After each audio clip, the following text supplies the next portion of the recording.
as a mayor on that particular issue, and I'm happy to talk about how I would propose to do that. And income disparity, what we did is, by working with the Black community, identified that one of the top barriers that we had, frankly, it was across a number of, we not only saw the disparities around income levels in the Black community, we saw it across race. And one of the issues that came up there was we often had jobs that required a four-year degree that did not really require a four-year degree to do the job well. And we started to remove that barrier based on feedback from the Black community that said, I have the skills, I have the experience to do that job, and we got our employers to remove those barriers. Another issue I worked on that the Black community directly contributed to was the barrier of our kids being able to access college and not come out with huge debt. It took 2 tries at the chamber, but we passed Prosperity Denver Fund that allows every Denver public school graduate to be able to go to post-secondary education and receive the assistance and support, so they don't have the debt, but they also don't have the barrier of paying for it. And I think there's additional barriers we're continuing to look at removing there to ensure we're fully utilizing those funds and our kids are getting access to them. Thank you. Oh, sorry, yeah, 2 minutes, my bad. Yeah, thank you. Okay, it's going to be very hard in 2 minutes to do all the things we've worked on together over the last 20 years, so I'll try to talk as fast as possible. I'll maybe do it in 3 categories. One is on youth, one is on workforce, and one is on wealth building. I think on youth programming, we've done a number of things in partnership. Obviously, you all were key partners for us on the effort to bring universal preschool statewide in 2020 when we did that for every child across the state. Key partners around the idea of when we tried to expand after-school and summer school programming citywide, particularly for kids on free and reduced lunch who didn't have access to that, which we know disproportionately affected our kids of color. That was critically important. We've grown that, want to grow it citywide in the mayor's office. I think when we look at workforce, we worked together both on multiple anti-discrimination pieces of legislation in the Senate to make sure that people weren't being discriminated against in the workforce, as well as some of the police reform legislation that I mentioned earlier that Senator Fields and I worked on together, from banning the chokehold, which you were intimate partners on, as well as the CLEAR Act on accountability and transparency. And then in the last 3 years, really focusing on wealth building. What are we going to do to help make sure we can close the wealth gap that exists for Black families? And we built the historic first fund to do that. The Deerfield Fund focused on Black home ownership. It now has more than $12 million in that fund, has put more than 100 families into home ownership, and has built a model for the rest of the country and for us to expand here to make sure we can actually be deliberate about closing the wealth gap.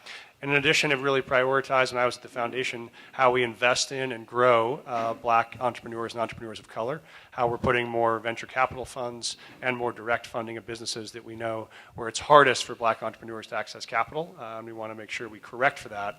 And that's why one of the things I'd said I'd do as mayor is actually be a force to make sure the city dollars are actually moving much more quickly Mike, and more aggressively to communities of color. Does that also answer the part about the collaboration? That's how you plan to continue to collaborate with everything you said? Great. So for me, it is about that pattern is what I would want to do going forward, which is every big idea, we come to you first, sit down, say, what do you think the opportunity is? How should we make it better? And we would be co-authors of it moving forward. Thank you. Thank you. Let me ask the second question I have. We'll start with you, Mike, and then Kelly will have you go second. Thank you. The second question, some of it already has been addressed a little bit, but I want to ask specifically to spotlight on it. What are you planning to do to correct disparities in the minority communities in a holistic approach, example, financially, socially, medically, and mentally?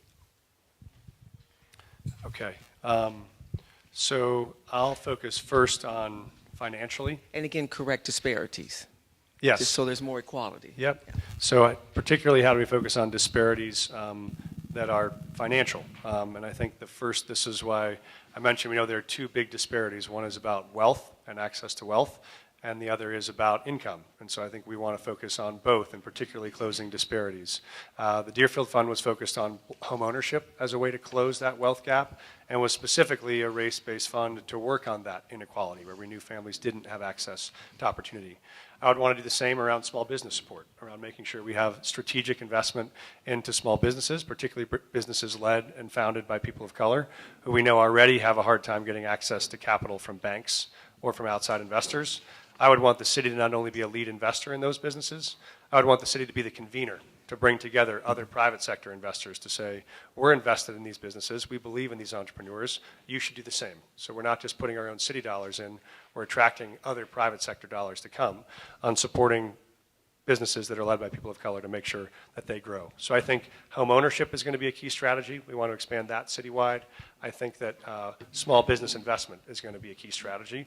And I think also you talked about educational gaps as well. I think that's one of the reasons why we want to focus on providing high-quality after-school and summer school programming that addresses that 70% of learning time that kids have outside of the school day.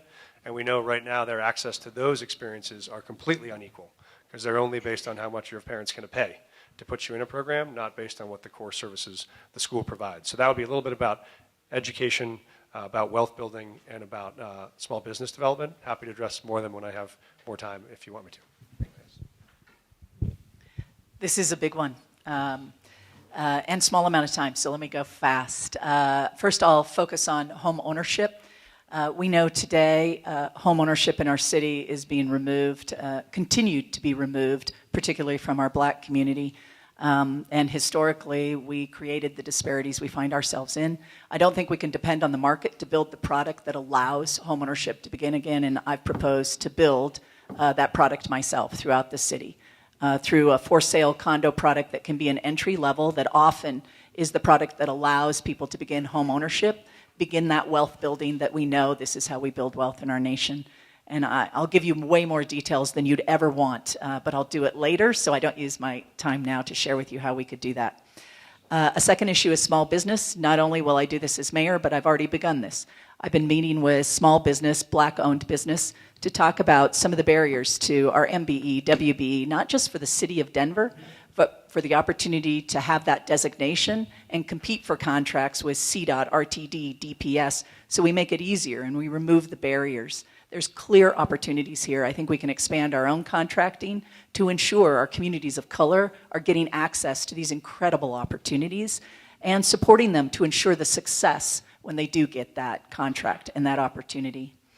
I'm also, you mentioned health disparities. This is such a huge issue. I think where the mayor has the greatest impact is not probably the health disparities when you get in the system, although we have to continue to work to advocate the work that needs to be done there in our healthcare system, but certainly access. I would continue to work, the city has an operating agreement with Denver Health, and I would continue to work on that operating agreement to ensure our communities are accessing the health care that they desperately can't get to today. And I think there's ways we could do that by putting more of those services in our schools so our kids can more easily access both mental and physical health supports, but also throughout our community. Today I have my health care through Denver Health. The places I've received that care have been throughout our city, and I have to say, I don't think we've acknowledged the quality of care that's occurring there and how important it is that we make sure more of our communities are accessing it. Thank you, Kelly. Excellent. We'll start with just a quick clarifying question with you, Kelly, that came to the light. When Mike was giving his opening statement, he indicated that his values were shaped by faith. We didn't hear that. Your statement was that your values were shaped by your experiences. Can you speak to how the role that faith plays, if any, in your life? And then, Mike, you're welcome to respond once we get clarity from Kelly. Yeah, I certainly can. I've been raised Catholic. And I would say it was my faith community that helped my family navigate some of the greatest challenges that I described to you in my life, and critically important. But there was a second opportunity in my life where I feel my faith grew, and that was in my relationship with my husband, who's Indigenous. And I was exposed to new ways to think about how you grow your faith, and I felt mine only expanded in that relationship and that understanding. Excellent. Thank you. Mike, any response to that? I'm thinking a lot of great stories of my childhood, but my dad ran an ecumenical religious conference each year that was full of faith leaders from all around the country that he would convene. And so I always remember when I was a kid, if you got hurt playing sports, the plan was always we were going to pray on it. You lay hands on it. And sometimes it worked. It didn't work all the time getting you ready for the next game, but we kind of did a combination of those.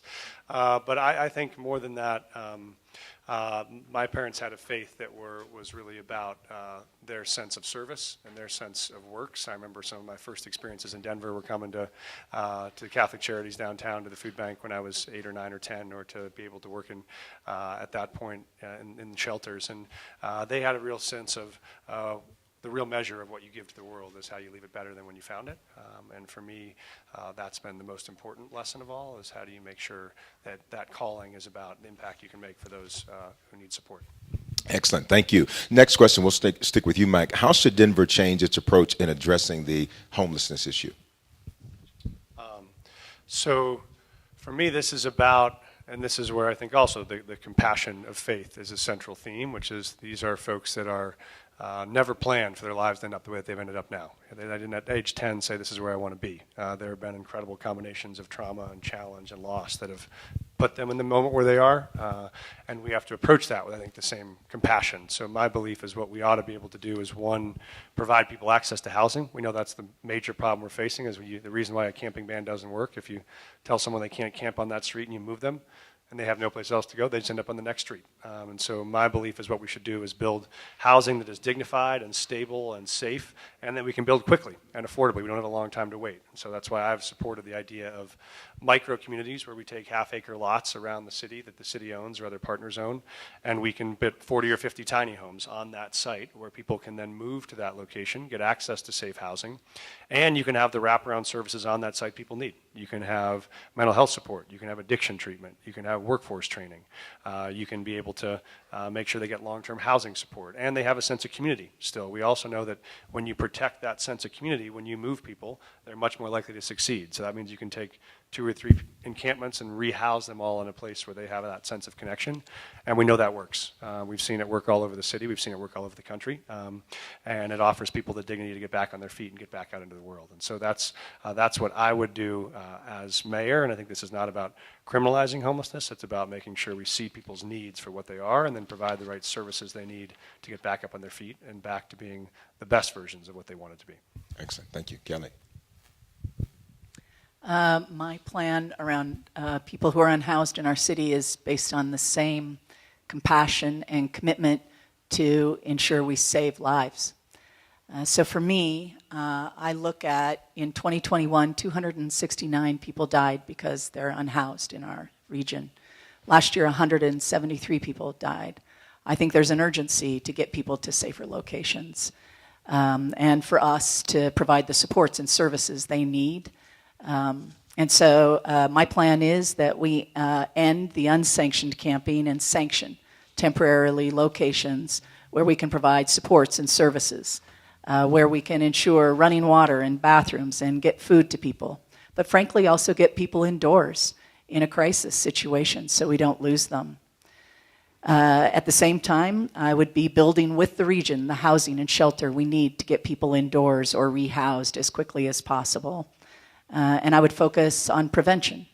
Keeping people housed is much more humane and way more effective than what we're doing today. And it's clear around the nation, a number of cities who have focused on keeping someone housed are having much more success and reducing trauma for people instead of adding to it. And so you would also see me move dollars to focus on prevention to keep people housed. Excellent. Thank you. A quick question that really transitions into this really well from that question surrounding, as you worded it, those that are unhoused or homeless. If the Colorado legislature was to lift a ban on local rent control, do you support the city of Denver pursuing some form of rent control?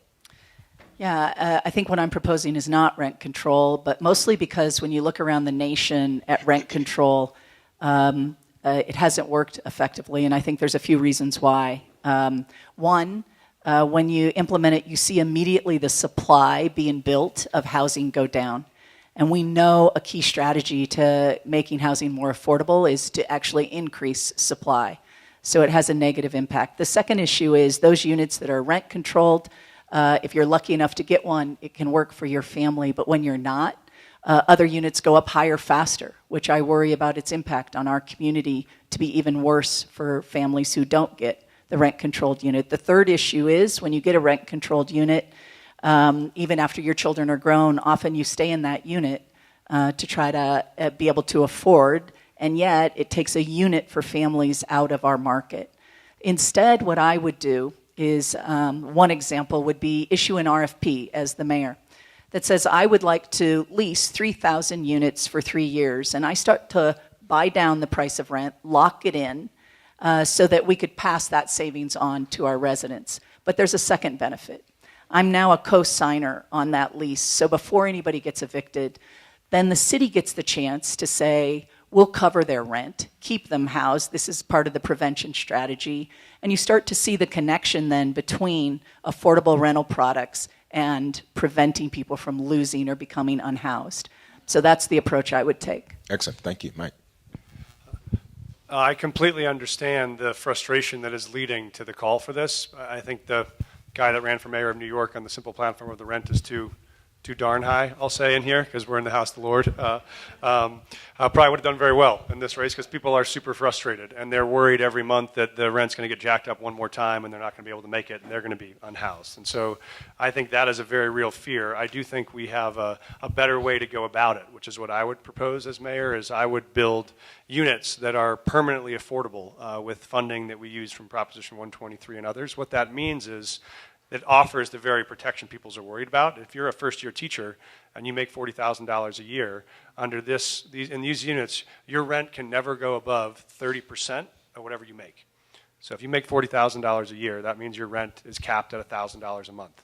And the law requires that rent can't go up unless your income goes up.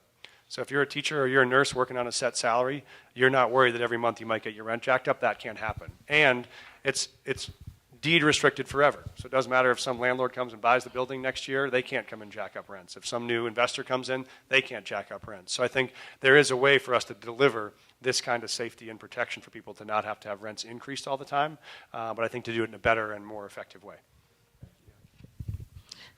Good morning. I do apologize that I missed the introductions. I am Pastor Topaz McBride, and I am the Vice President of Social Justice, and thank you all for being with us this morning.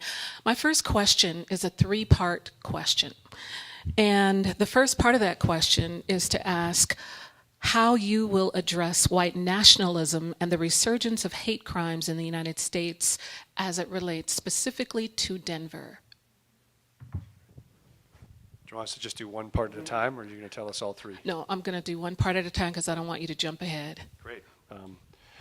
I will call it out everywhere and anywhere that it exists. I think one of the things that I've found historically is often white people are uncomfortable talking about race and talking about the importance of race and talking about the impact of race. One of the things I've learned in my journey is how to be honest about naming that and how important it is often as a white person to be able to be the first to name it and to say, this is unacceptable, we reject it, we refuse to allow it to grow in this city or in this state, and we are very clear on our values of inclusion, and this will, if I am the mayor, remain a city that is always inclusive, always welcoming, and always insists on a level of civility and trust and respect that doesn't allow for hate like that to foster.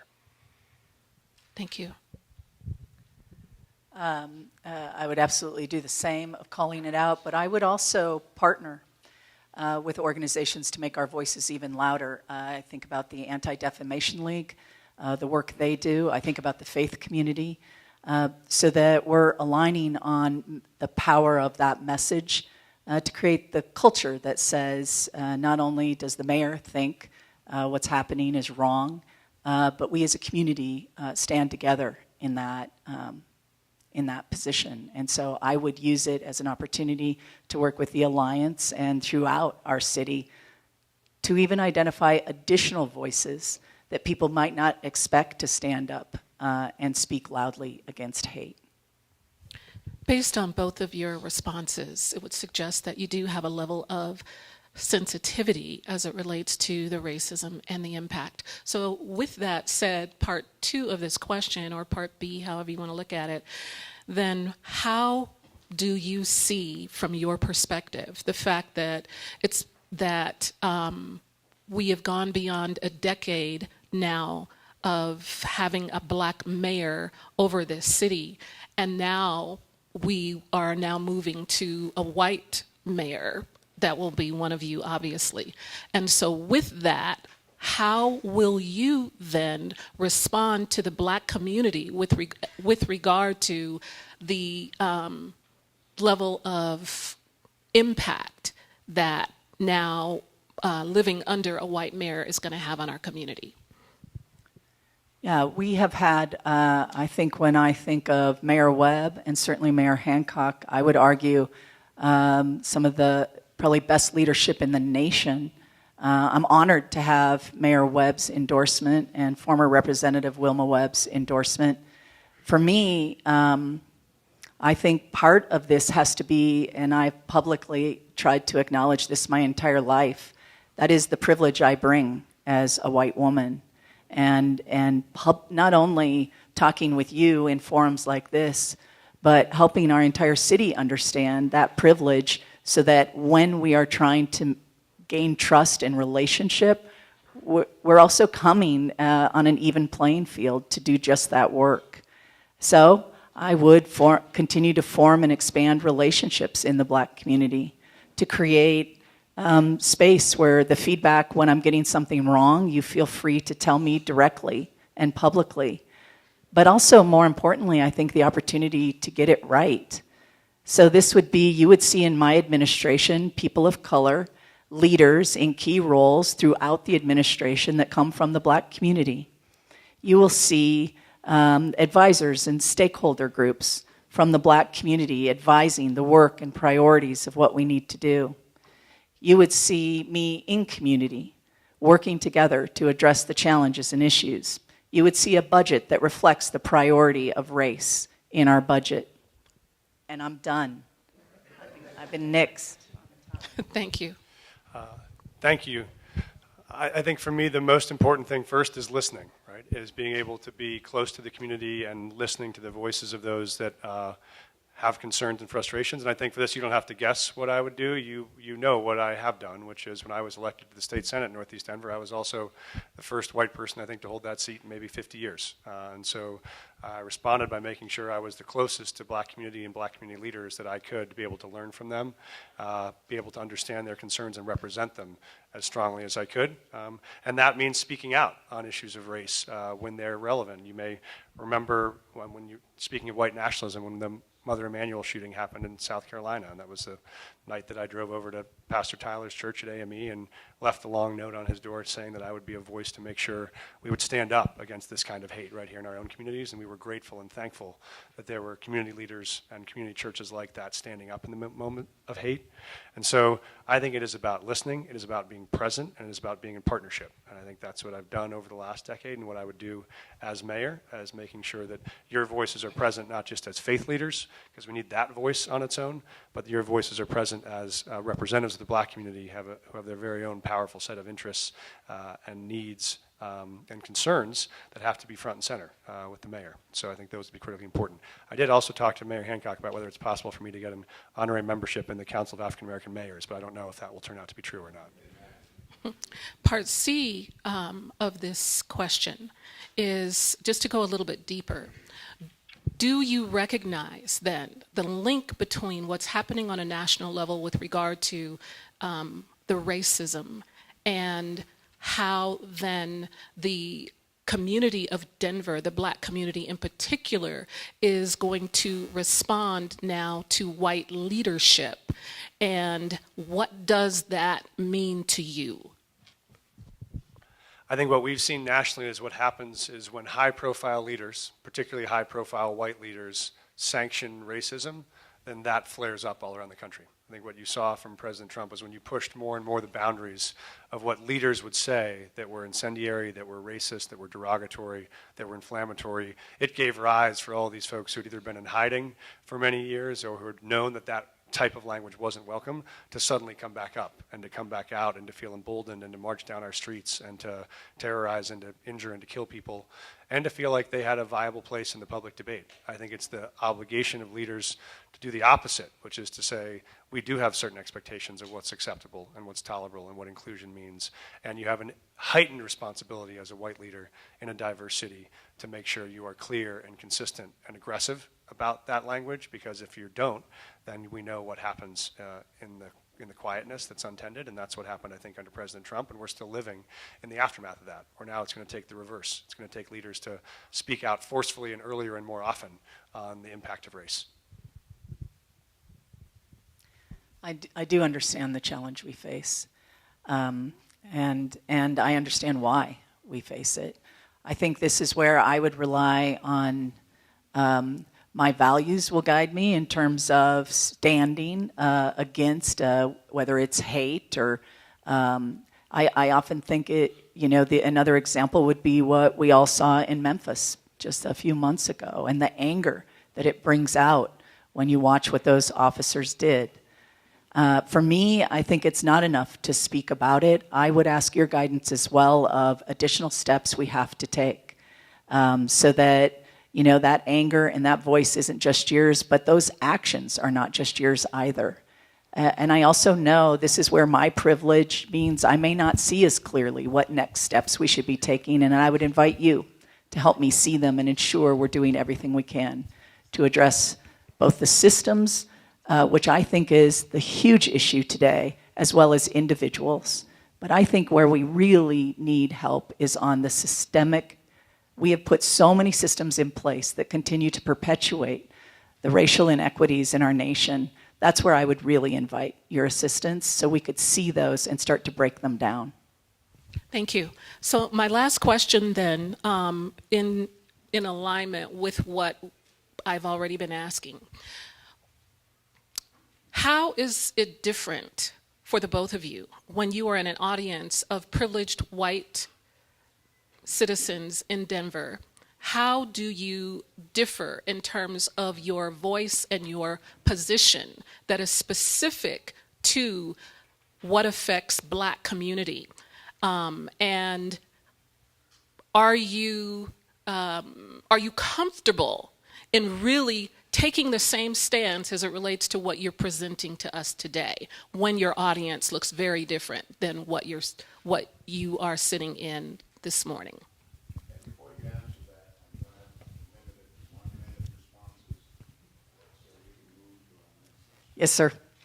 I not only am I committed to having the same response, I think if you look at every single forum we've been in, or frankly, throughout my entire life, my message doesn't change. My commitment to address the inequities.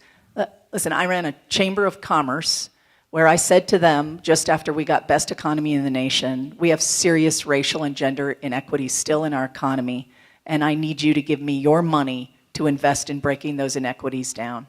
My voice doesn't change. It stays exactly the same. I'm committed to addressing the racial inequities we still see in this economy and to do it in a meaningful, impactful way, no matter who the audience is. Thank you.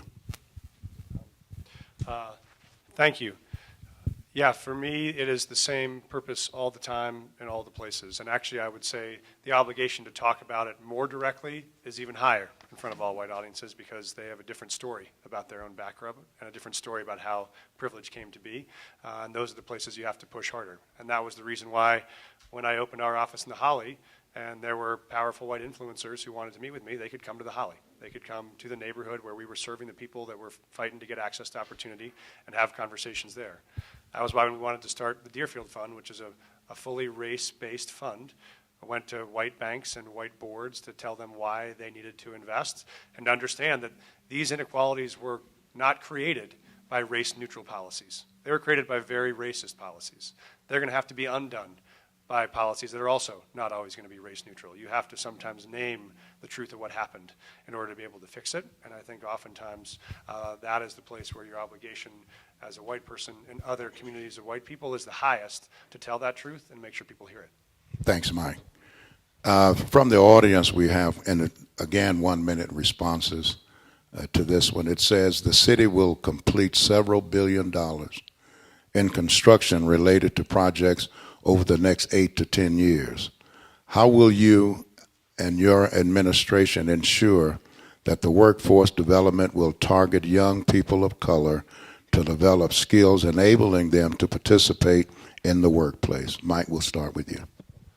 Well, you asked earlier about what a partnership would look like, this is one of the critical places where you would be a great partner, where when we're looking at how we're going to let out contracts or recruit employees, we ought to go to those organizations that have the most connection to our community members who are looking for the chances to get hired. That means yes, nonprofit partners. That means yes, recruiting. That means yes, faith-based organizations. That means yes, political leaders. And it means prioritizing investing in those small businesses as they grow, so they have the capacity to be able to meet the size of those contracts. And so I'd be very focused. We found that in North Park Hill, which is a lot of the new businesses that came into that region never actually hired people from the neighborhood. Over and over we saw that, and we wouldn't even have notices that those organizations were hiring. So I think we need to use the relationships that we have in these communities, leadership of folks like Representative Herod and others who will be a voice in the community to understand and connect us to those services, and really rely on you all to be able to be partners to make sure the first time we know about those opportunities, they're out and available to every members of this network and others to make sure everyone can apply. Thank you. I've already talked with you a little about how I will do that for small business and supporting particularly businesses of color, but I want to focus on the youth portion of this question because my experience in high school was I wasn't exposed to all of the opportunities and options that were available to me. And so I entered the world with a very narrow view of what was possible. I think one of the key strategies here is that we make sure our kids in high school have the opportunity, and I would transition jobs in the city to be paid internships and apprenticeships for every single kid in Denver Public Schools.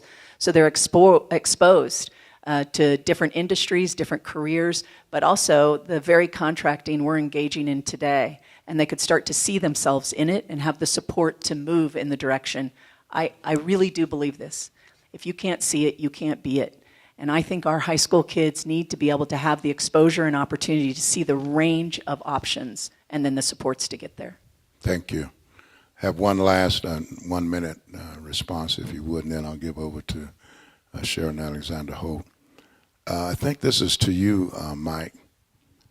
You stated that you took on the NRA and fought to bring about the gun package. Did you meet with the NRA? Who was at the meeting? Did you talk about grievances? And did you witness from Terrence Roberts? Excuse me, you trying to kind of read the writing. I can read reading, I just can't read writing. That's my. You rented a space there. It says also from Terrence Roberts. I don't know what. Amen. Well, anyway, you witnessed from Terrence Roberts, who rented your space, whatever that means. Do I need to read that again? No, I'll do my best to answer. Do it. Okay. So the first is, there have been a lot of efforts on gun safety over the last decade, and a lot of people working on it. There was a coalition that worked on this, was proud to work with Senator Fields, who led on this effort. What we found was this. I did sit down and meet with the NRA. I sat down and met with other members of the coalition. I was one of the co-sponsors in the Senate, so was proud to support it there and help make the closing arguments on the Senate floor. But it was a broad coalition of leaders led by Senator Fields and John Morse and others who did great work on that legislation. But I think what we found was you have to take regular steps every single day to make increased gun safety. Universal background checks were really important. Banning high-capacity magazines were really important. Coming back to do red flag laws later was very important. The gun package that just got passed last week, historically important. And so those were conversations we had with broad coalition members. I was proud to be one part of it. But I also, I know what it's like to be in the middle of those fights when you have 100 NRA trucks circling the Capitol trying to intimidate you and giving you death threats, like I know others went through. But I think those are the moments where if you are going to make sure that you want to deliver safety for kids and communities, you stand up and do that. We see the impact of gun violence around our neighborhoods all the time, and we know the work is not done, but it means you got to have the courage to stay at it. Thank you, Mike. Just a couple questions. They won't take long for you to answer, but again, that 1 minute category. First, how many black people have each of you hired? This is from the floor, from the community. How many black people have each of you hired in leadership positions? Kelly, we'll start with you. I'm not sure I'll recall numerous. Do you want me to try to list some of the folks I've hired and engaged with? I can. I don't know how best to answer it. I'm happy to list. Tamika Montgomery ran the Small Business Development Center at the Chamber for me. We got best SBDC in the nation when I worked with Tamika. I've hired probably 10 people, black people, when I was at the chamber in a staff of 50, so 20%. When I was chief of staff to Hickenlooper, our team was very diverse. I want to recognize the mayor who makes those hiring decisions as chief of staff. I was primary in the partnership. One thing I can promise you, my entire life has been representative, probably more than representative, because I hire talent. And when you really look for talent, what you find is the diverse people of color are a key part. And I think there's been real barriers to people getting those opportunities. There would not be in my administration, and there hasn't been in my history. But I'm okay. Thank you. I'll just say quickly, I think every team I've led, I have left as far more diverse than when I got there. And I think at each of these cases, I've brought in key leaders and black leaders who helped design and build those programs. I'll go all the way back to when I was a school principal. My first hire was my assistant principal, Sue Lynn Toussaint, who ran that program with us. When we took over at Gary, our two of our top hires were Sharice Harris and Aisha Weeks, who now runs our Deerfield program, critical leaders who've been able to lead at that scale. And so I think at every stage of an organization I've run, I've had the chance to bring on senior leaders and leaders of color who then have grown into positions of even higher leadership. When I left at Gary, the leadership team was 75% people of color. When I arrived, it was 0% people of color. And so I've had a very explicit focus on making sure we develop talent. I started an organization called the Urban Leaders Fellowship, which was designed to recruit young, diverse leaders to come to cities like Denver and stay and make a long-term impact. We've now scaled that to 10 cities around the country where almost 1,000 fellows a summer come to be able to find their place as young leaders of color to take on work as either elected officials or nonprofit leaders or for-profit leaders. So that's been a big part of my mission. Thank you, Mike. Appreciate it. One more quick question. This will be very quick. It won't take you a minute. We'll start with you, Mike. Do your children attend public or private school? My kids attend both. I have kids in public schools and I have a student in private school. Okay, thanks. You cover the bases. Kelly? Public schools. Okay, thank you. Great. These are, again, questions from the audience and just 1 minute responses. First, how will you respond to the Park Hill Golf Course project redevelopment if elected mayor? We'll start with you, Kelly. Yeah. I'm glad we're doing something non-controversial. This was an issue that I spent a great deal of time on. I'll try to go fast, though. I was a yes vote, but at the time, it took me a number of months to figure out what my position would be. I leaned toward a yes vote because of the housing affordability, I think, is a moral crisis in our city. This is half a mile from a light rail station, the food desert, and some other key issues. That said, I said at the time, if the residents of this city say no, I'll honor it and I'll do my best to buy that golf course. It's privately owned, and turn it into a park and honor what our residents have said. I announced that the day after we knew what the results of the election were. I think the response from the developer was she can't afford it and it's not for sale. And I told the reporter that's where negotiations always begin. Thank you. Yes, I supported it because when I was in North Park Hill, the two biggest concerns I would hear were, one, we don't have access to, we're in the middle of a food desert without access to a grocery store, and it is the last plurality black neighborhood in Denver that's being gentrified quickly, and there isn't access to affordable housing. Also said I would respect the will of the voters. When they voted no, we will now keep the easement in place and find a way to make that open space. But we also need to bring back the coalition around a common commitment to affordable housing, which is folks that said no also said they wanted to see affordable housing, just not in that location. We do want to see a park. We also know historically a park is the fastest way to gentrify a neighborhood. And so we need to make sure we're proactive about securing that land around that open space to make sure that land is going to stay affordable for people. Otherwise, you'll have the same set of developers coming to buy up those lands, that land, and build expensive units if we don't make those units affordable. So I think, yes, keep the easement in place. Yes, make sure it's open space. And yes, we should now be able to work collaboratively on getting affordable housing done around the region. Excellent. Thank you. For this question, again, quick response, 1 minute, please, from the audience. I presume, based on the way this question is worded and looking at the recent article, it says you've recently been endorsed by the police. I'm presuming that's the Denver Police Protective Association, which means this will be addressed to you, Kelly. As mayor, how will you encourage improvement in relations between law enforcement and the communities they serve? And then Mike will give you an opportunity to respond. Yeah, this is a critical issue. When I was deciding to run, one of the areas I focused on was public safety. How do you both hold police accountable, but also support them, which is, I think, the challenge before us throughout the United States, but I'll just focus on Denver. In that conversation, for me, it started in the process of going through the interviews. A few examples, I think, that will give you insight in what you could expect from me is, one, the position I've taken on the shooting last summer we saw in Lodo was the first example, I think, of how I would operate as your mayor. I agree with the grand jury in that decision, and I've been very clear about that ever since, that the 2 officers acted appropriately, 1 officer did not. And I think we need a mayor who's willing to take those positions and show that we're capable of discerning those issues.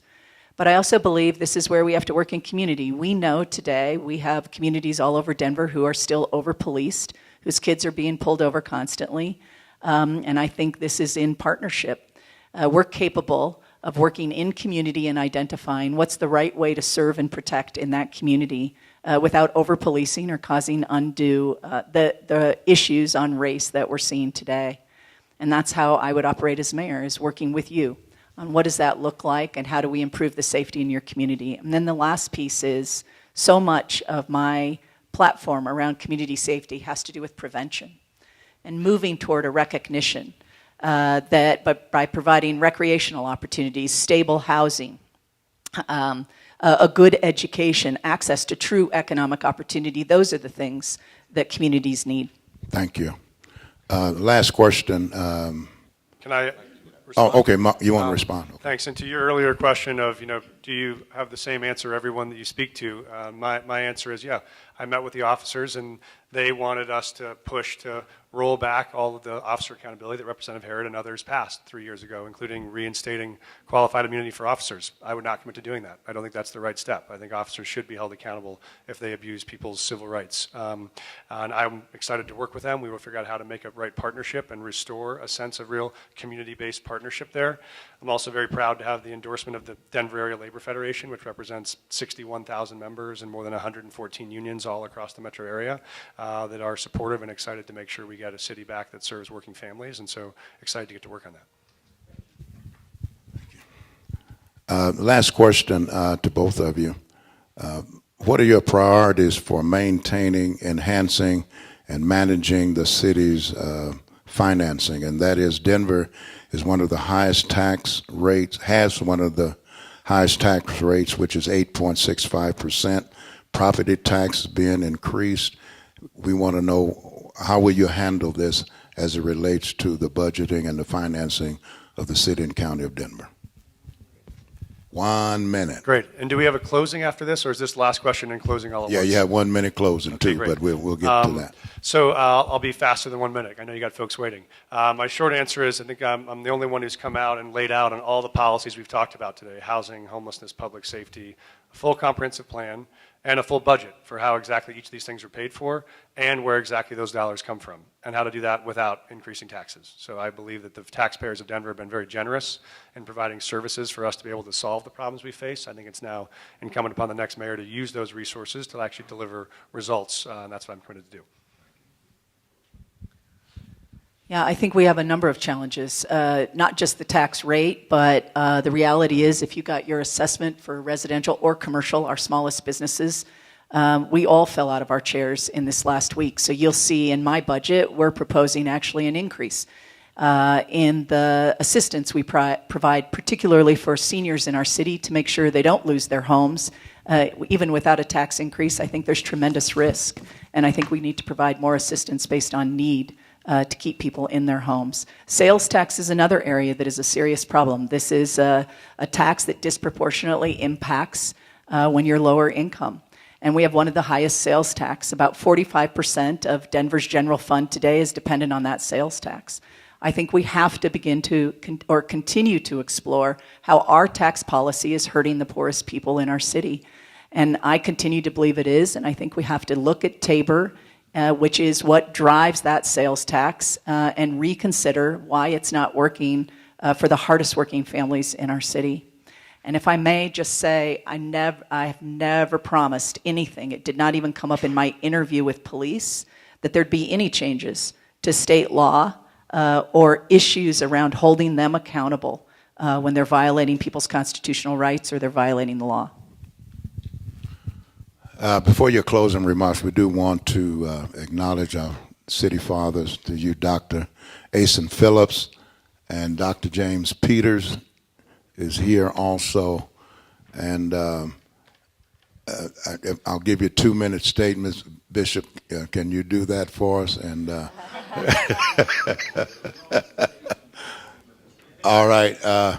And also to Dr. Peters, and we certainly want to honor things that you've done, but we have another 2 sessions we have to go to, so we want to at least acknowledge you with a 2-minute remark.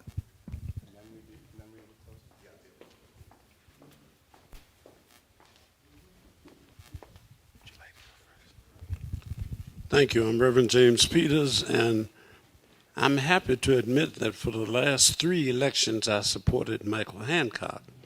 I say that because when you're running for mayor, don't spend all of your time talking about what the former mayor did.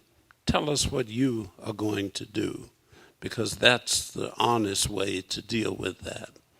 Secondly, I appreciate the fact that there have been a lot of candidates, and we had a lot of them, for this election.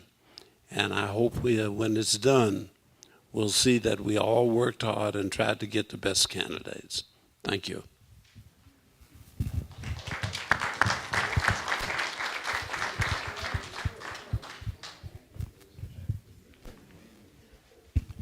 Thank you. It's a privilege to be here today to share with you.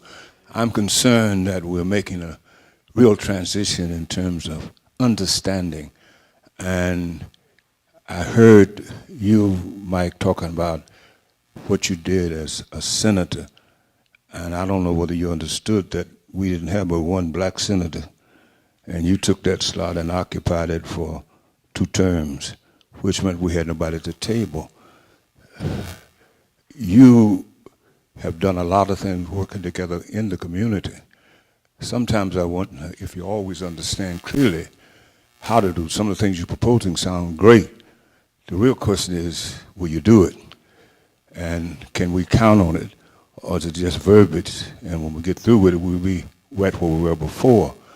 And Kelly, I'm concerned about whether or not you're clear about who is the black community and who you need to deal with and how to relate to it. You've been in a second position role a lot of time. You're going to be in a head role now. And this community has thrived across this nation. Denver, Colorado is almost one of the pivotal points for what happens across the nation, and what goes on in Denver affects what goes on around this nation. We have a collaboration in the black community every Thursday with 41 major cities that are all talking about what happens. Everybody's looking at Denver because of what we've been able to do.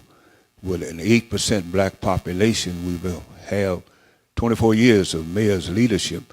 Those black men who led didn't lead just black folk, they led the whole community. And there was always an inclusiveness. And I'm concerned about how you all are going to connect back with us.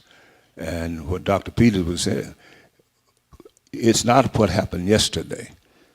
I don't care how much yesterday you enjoyed it, you can't eat yesterday's lunch. You got to have a new meal for the day. And it's depending on what you're really going to do. And do we have to chase you after this election is over to catch up with you to find out what you're going to do for black folk?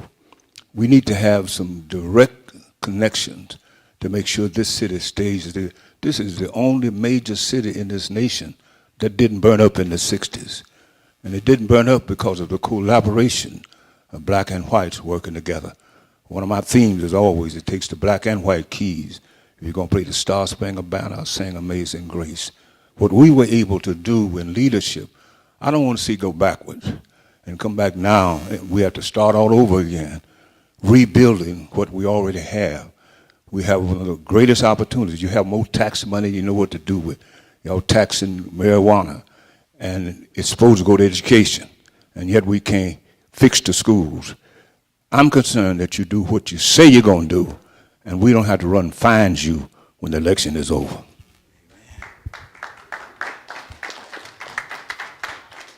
Thank you, Dr. Peters and Dr. Phillips. We want to now have our closing remarks. We'll start with you, Kelly, and we'll end with Michael. That'll end our session. Thank you. Thank you. Thank you for this opportunity, and thank you for those words. I want to change what I want to close with because I think it is critically important that you feel more confident about how I would lead as your mayor. And you could expect to see what you see in my campaign or in my history, and that is I not only won't diminish past mayors, I invite their support. And I'm honored to have Mayor Webb's and Representative Wilma Webb's endorsement. But even more to me is I won't diminish other people because in this campaign I will not diminish anyone, even when they disagree with me, and we disagree strongly sometimes, because my job is to bring our city together, to find a path forward, to address the issues. And the only way I can do that work is with your help, both in terms of understanding the challenge and the issue before us, but also in identifying the path forward, the solutions. And so you can expect to see from me an administration with people of color throughout it in key roles, directing and advising me. You can expect me to see me in community, inviting your feedback, both complaints and praise, and I can take both. But maybe most importantly, you can see me recognizing my dependence on you to make progress and achieve success. We will only do this work together, and I'm committed to doing it that way, and I would love to have your support in getting there and address some of the challenges we face, but also deliver on the hope that we all see for our city. Thank you all so much for having us, and thank you, Bishop Phillips, for your great point about it matters what you deliver. And I think in those cases, your record matters. And I would attest that I have been good for my word on things that I've committed to do, and I will be good for them again going forward, in both being present and being in relationship, and in having the courage to make hard decisions and to pull people together. I was thinking actually of probably 10 years ago, many of you probably remember this, I was in the Holly the night that Selena Hollis was murdered. If you remember, she was killed at the Jazz in the Park, and we had an officer from District 2, from our community. And at that moment, there was still a lot of conflict in the neighborhood between officers and between community members who felt like they were feeling over-policed, and it had been a contentious time.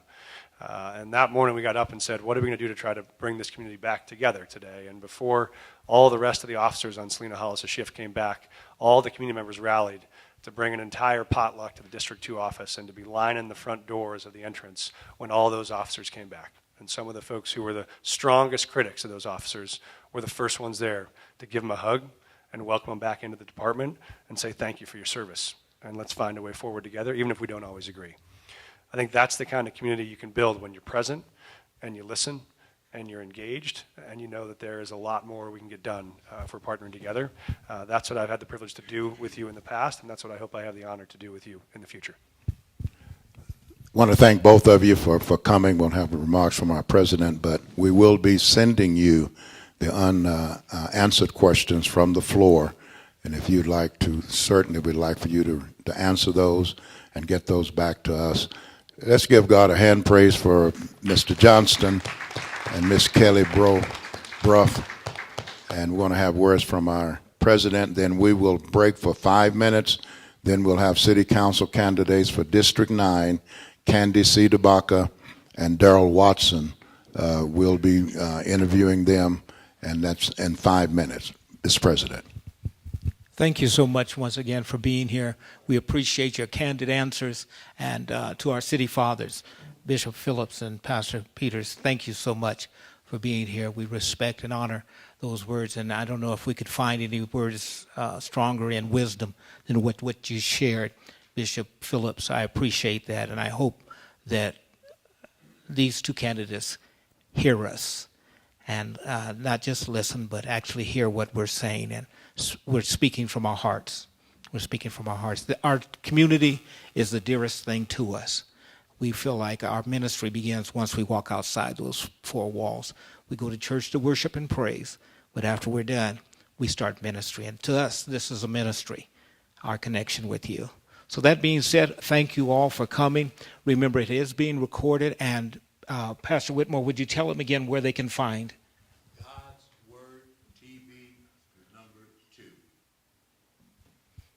Say that again. God's Word TV, the number 2. Praise God. Thankful for everyone that's here. I think I've seen Big T here. Well, thank you. Another former president of the Alliance. Thank you so much for being here, sharing with us. And, of course, Reggie sent in his questions, so we recognize all those leaders that contributed today. We're going to have about a 5-minute break.